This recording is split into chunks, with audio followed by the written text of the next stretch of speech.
So angle measurement में almost सब कुछ हम लोग पढ़ चुके हैं, सिर्फ एक कंसेप्ट आखिरी बचा हुआ है, आज उसको कर लेते हैं, फिर officially angle and it's measurement इस कंसेप्ट को खत्म करेंगे और नेक्स्ट लेक्चर में we will start trigonometric ratios of angle. See trigonometric ratios किसके होते हैं? एंगल के होते हैं, इसलिए पहले एंगल का कंसेप्ट इस चैप्टर में और एंगल का सॉफ्टवेयर अपग्रेड करा गया, एंगल्स को रीडिफाइन करा गया। अब एंगल्स के बारे में बहुत सारी नई चीजें जानते हैं कि निगेटिव होते हैं, किसी भी मेजर के होते हैं, तो इसीलिए फिर ट्रिग्नोमेट्रिक रेशियोज को भी रीडिफाइन करना पड़ेगा। चलिए लिखेंगे एग्जांपल, एक ही कंसेप्ट बचा हुआ है, फिर इट्स ओवर। लिखेंगे A B C D E F G H, capital में लिखेंगे A, B, C, D, E, F, G, H is a regular octagon. A, B, C, D, E, F, G, H is a regular octagon. ठीक? Inscribed in a circle, inscribed in a circle of radius 9 centimeters. Inscribed in a circle of radius 9 centimeters. Full stop. Find the length of minor arc AB. Find the length of minor arc AB full stop. Also find the measures of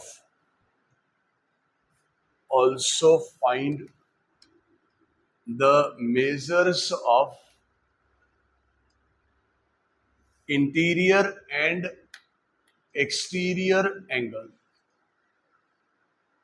Also find the measures of interior and exterior angle.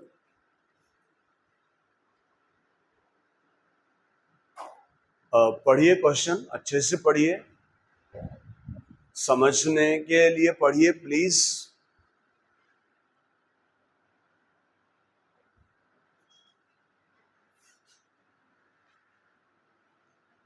पढ़ लिया आप लोगों ने?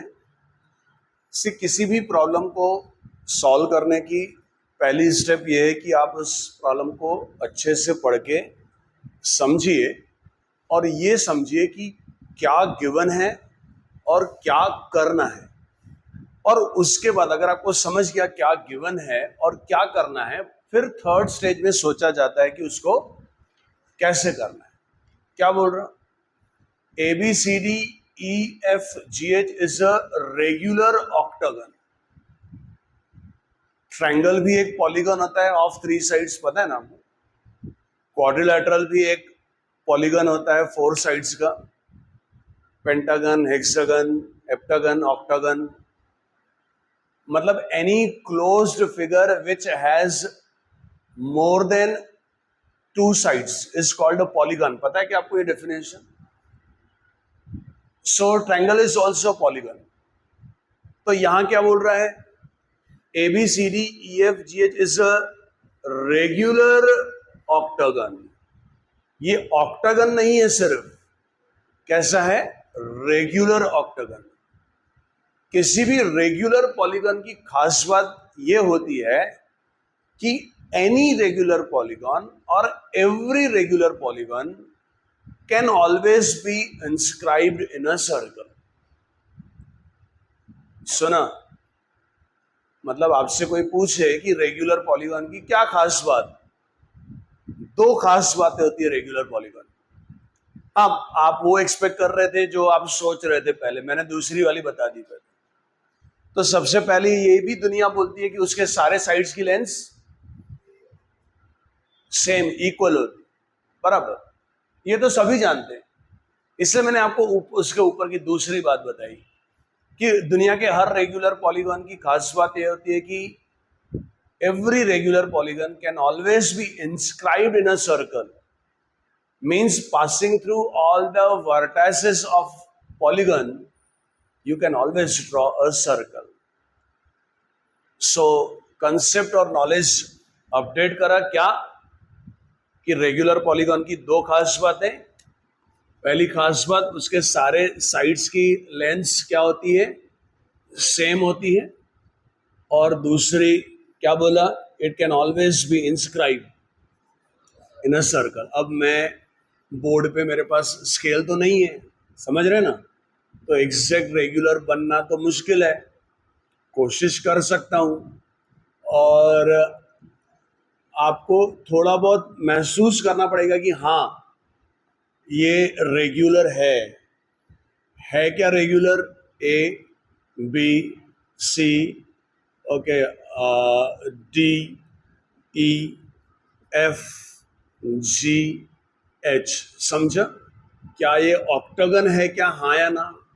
Okay, क्या ये regular है क्या, हाँ या ना? सारे साइड्स की लेंथ सेम है क्या, है, लेकिन मैंने स्केल पे नहीं बनाया तो एक्चुअल तो नहीं है सेम। तो मैथमेटिकली कैसे जस्टिफाई किया जाता है डायग्राम कि आप इसमें ऐसा शो कर दो, इट शोज कि all sides are having same length.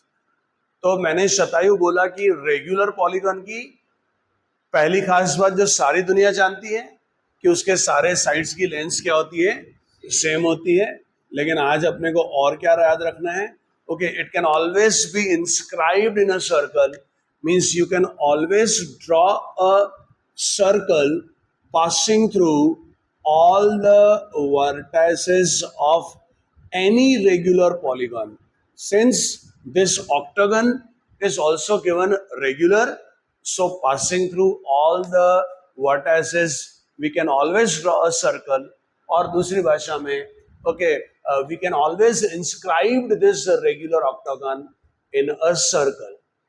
सच ये भी जानते हैं कि स्केल पे नहीं बनाया, रेगुलर नहीं है, लेकिन डायग्राम वैसा महसूस हो रहा है। आप ज्यादा स्केल पे बनाएंगे, आप यूं भी बना सकते हैं डायग्राम की पहले सर्कल बना लेना, सुना, और फिर उसके बाद बनाएंगे, तो for you guys it will be easy.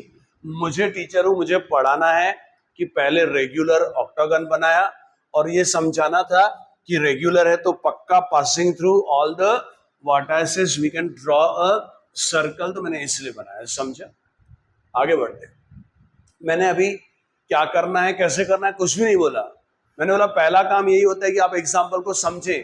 तो बोल रहा है ABCD EFGH is a regular octagon which is inscribed in a circle of radius। अभी अपन ने बोला कि रेगुलर है तो पक्का इंस्क्राइब कर सकता हूं सर्कल में, तो उसने कहा जिस सर्कल में इंस्क्राइब हो रहा है उसकी रेडियस गिवन डेटा है, ये उसकी रेडियस 9 सेंटीमीटर दी है। अगेन इट इज ऑब्वियस कि पॉलीगन रेगुलर है, इंस्क्राइब कर सकता हूं सर्कल में, सर्कल का सेंटर होगा, तो जो सर्कल का सेंटर होगा ओके वो उस रेगुलर पॉलीगन का भी सेंटर ही होता है, समझा? और उसके बाद क्योंकि ये रेगुलर है, सर्कल है, ओके, तो इस तरीके से अब मेरा समझना स्केल पे नहीं है, थोड़ा झोल होगा, समझा कि नहीं? तो वो आप थोड़ा कम कर लेना, समझा? तो इसीलिए असल में रेगुलर है तो ऐसा होना चाहिए जैसा मैं करने की कोशिश कर रहा था, लेकिन वो क्योंकि स्केल पे नहीं है तो ये ऐसा दिख रहा है, लेकिन आपको महसूस वैसा ही करना पड़ेगा जैसा मैं आपको महसूस कराना चाहता हूँ, समझा? ये रेड आई हो गई ना सारी, क्योंकि पॉलीगन रेगुलर है इसलिए मैं उसको इंस्क्राइब कर सकता हूँ, इंस्क्राइब कर सकता हूँ तो सर्कल में इंस्क्राइब कर सकता हूँ, तो ये भी सारी लेंस भी तो सेम होगी कि नहीं?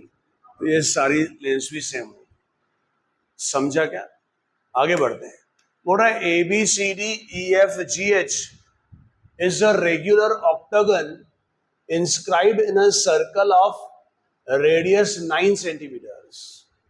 बोलता है find the length of minor arc A B. क्या आपको माइनर आर्क ए बी दिखाई दे रही क्या? माइनर क्यों बोला उसने? क्योंकि ए से बी तक की आर्क तो इधर से बन जाएगी, इसलिए प्रिसाइसली उसने बोला कि मुझे माइनर आर्क ए बी की क्या चाहिए? लेंथ चाहिए। मतलब आपको ये चाहिए, समझा? जैसे ही मैंने बोला find the length of minor arc A B, arc A B बोला तो आपके मन में किसकी याद आई? मां की याद आई, एस की, length of the arc S, बराबर।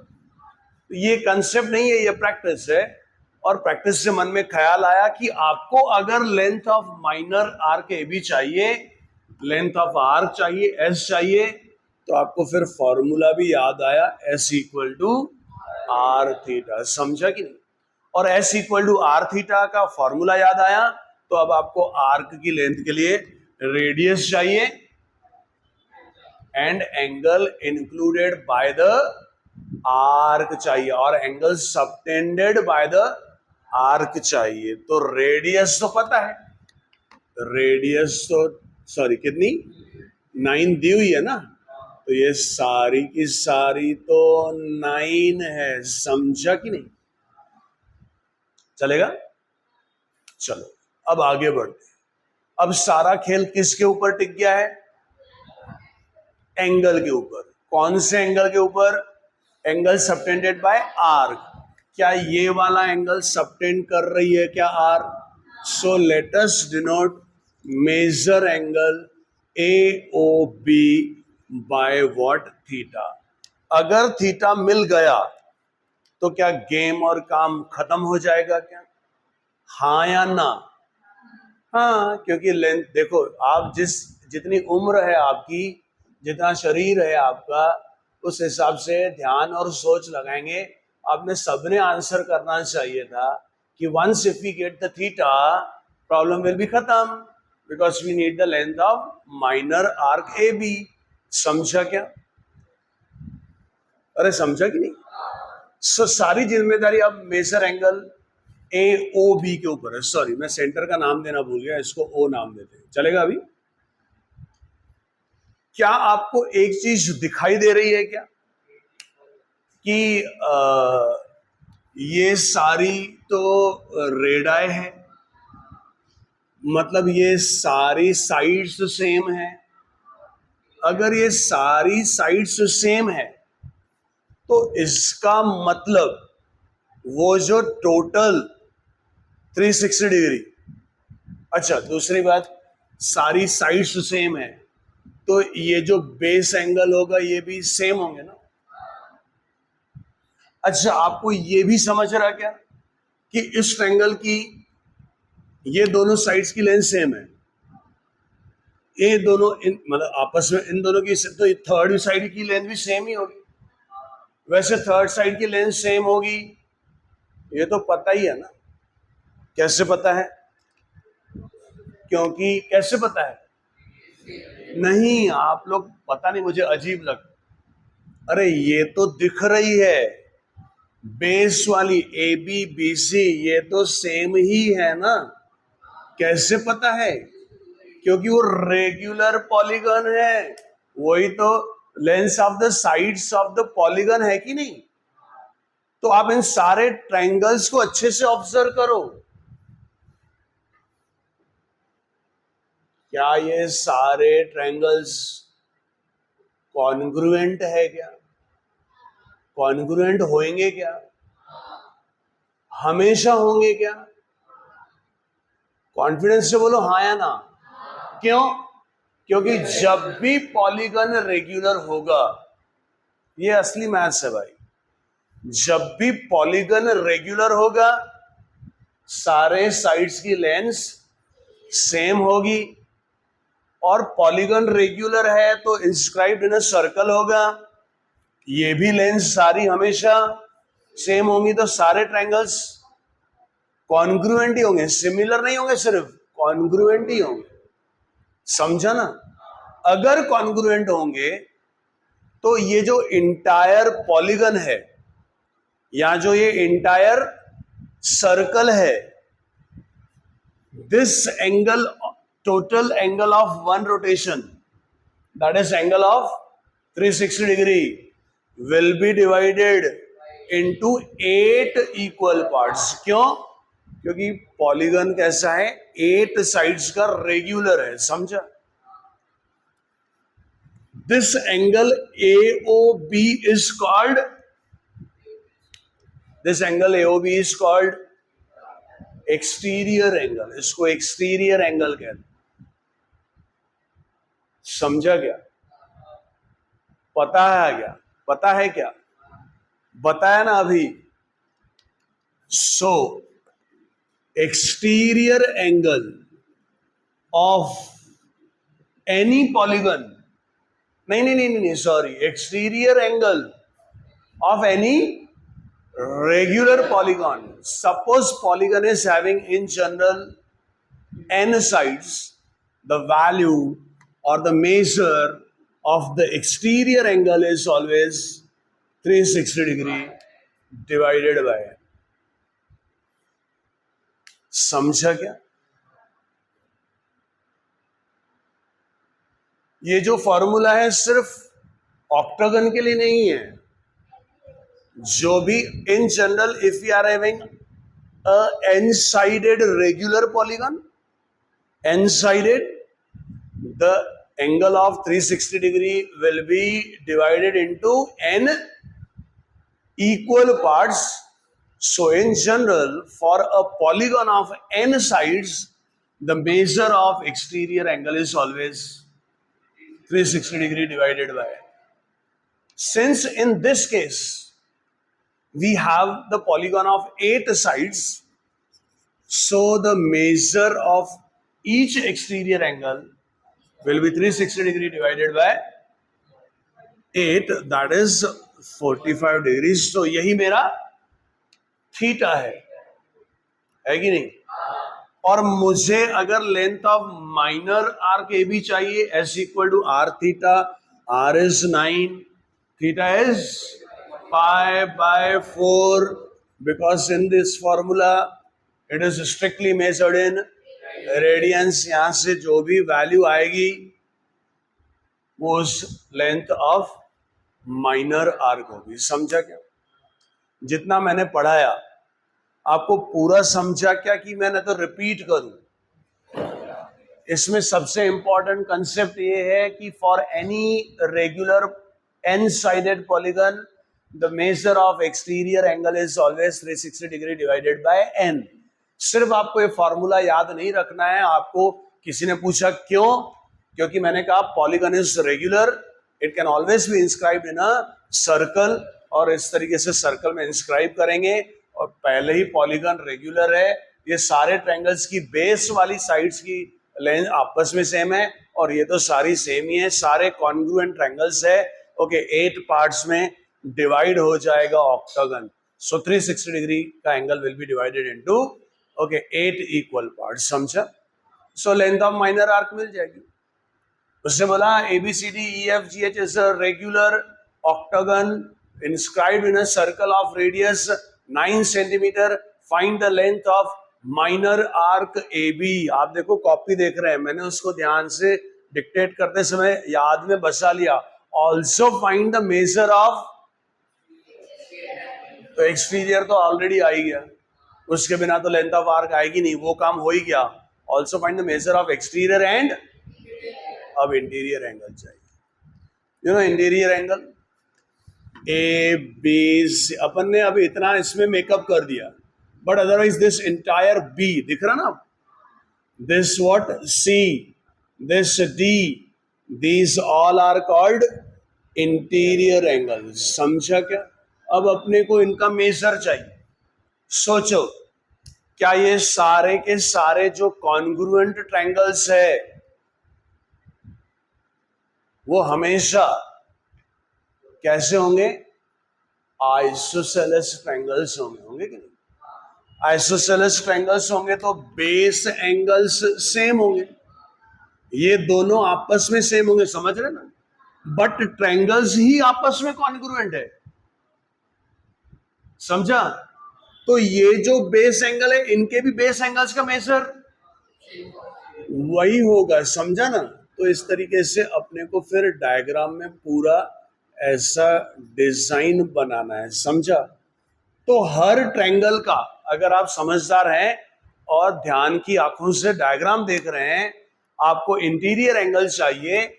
असल में हर इंटीरियर एंगल क्या है, उस जो हर ट्रायंगल के जो बेस एंगल्स है उसी का ही तो सम है। सुना आपने ध्यान से? नहीं समझा ना? देखो कान आपके वही है, लेकिन कुछ लोगों को नहीं समझा। आपको इंटीरियर एंगल चाहिए, है ना, ये चाहिए। ओके, मैंने कहा ये ट्रायंगल्स हमेशा, चाहे कोई भी पॉलीगन क्यों ना हो, 8 साइड्स के बजाय 10 का हो, 50 का हो, ये तो दोनों रेडा सेम रहेंगे ना। और ट्रायंगल्स कॉन्ग्रुएंट होंगे और आइसोसेलेस भी होंगे। तो आइसोसेलेस होंगे तो बेस एंगल्स सेम ही होंगे। और जो बेस एंगल्स का सम है, और क्योंकि ये जो बेस एंगल्स है ट्रायंगल्स भी कॉन्ग्रुएंट है, तो this is equal to this, this is equal to this, समझा ना? नहीं, तो जो बेस एंगल्स का सम है अंदर वाले, वही तो असल में उनका ही सम इंटीरियर एंगल का मेजर होगा, समझा कि नहीं? तो बेस एंगल्स का सम क्या होगा? बेस एंगल्स का सम 180 माइनस एक्सटीरियर एंगल। ट्रायंगल्स के एंगल्स का सम कितना होता है?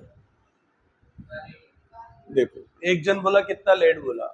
अगर आप हर कोई सोचेगा कि टीचर मेरे को पढ़ा रहा, तो आप इमीडिएट जवाब देंगे, अरे ट्रायंगल्स के एंगल्स का सम कितना होता है? और उसमें से एक एंगल पता है, तो बेस एंगल्स का सम 180 माइनस वो, और जो बेस एंगल्स का सम है वही इंटीरियर एंगल है। अरे समझा ना? So for any regular polygon, interior angle it is always क्या होगा? 180 डिग्री माइनस एक्सटीरियर एंगल। समझे? ये अब कंसेप्ट बन पड़ा किसका? इंटीरियर और exterior angle. For any regular polygon, exterior angle is 180 divided by n, that is number of sides of what polygon, and measure of interior angle is always 180 minus exterior angle. ये सारे के सारे isosceles triangle होंगे ना। सिर्फ एक case में ही ये इक्विलैटरल होंगे। कोई बता सकता है कब? जब ये सारे आइसोसेलेस है ना, हाँ, ये इक्विलैटरल हो जाएंगे जब वो हेक्सागन होगा, क्योंकि ये फिर 60 हो जाएगा और बेस एंगल्स का सम 120, और वो भी आइसोसेलेस है। आइसोसेलेस, समझा ना? तो उस केस में सिर्फ इक्विलैटरल बनेगा, लेकिन बाकी सारे केसेस में आइसोसेलेस ट्रायंगल्स बनेंगे। समझा? तो एग्जांपल खत्म हो गया। एक बार रिपीट कर दे, बोले ABCDEFGH is a regular octagon inscribed in a circle of radius 9 centimeters. Find the length of minor arc AB and also find the measures of interior and exterior angle. सारा focus exterior angle पे for regular polygon, okay, of n side. Okay, the exterior angle is 360 divided by n. क्यों? वो समझा आपको। And interior angle is 180 minus exterior angle. Exterior angle मिल गया S equal to are theta से length of arc मिली। समझा क्या? आज रिकॉर्डिंग में इतना ही डालेंगे, बाकी अपन अभी अब डाउट्स डिस्कस करते हैं। समझा? चलिए।